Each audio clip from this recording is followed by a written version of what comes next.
যদি আমাদের আগের সরকারও আসতে চায় তাতেও আমাদের আমাদের মনে হয় না কোনো অসুবিধা আছে, কারণ উনিও তো দেশের জন্য অনেক করেছে। মেয়ে মানুষ রাস্তাতে চলাফেরা করি, আমরা চাই আমাদের সেফটি।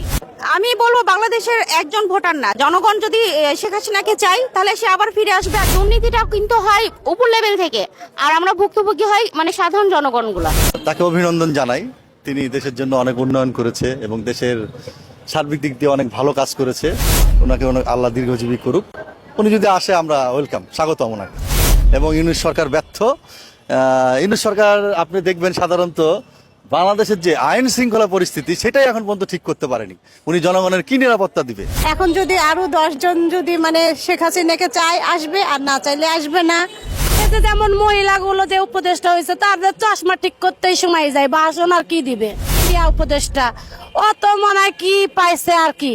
দেশ এত সস্তা, সেই ফিলিংসটা তাদের নাই। আর তাদেরকে দিব নেতৃত্ব, বাঙালি এত সস্তা। হ্যাঁ, পুরান চালে ভাতে পারে, পুরান গুলাই আসুক, আবারও হোক ব্যাটে বলে খেলা। আওয়ামী লীগ চোর, ঠিক আছে, চোর বাটপারের মধ্যে তো ভালো কিছু আছে।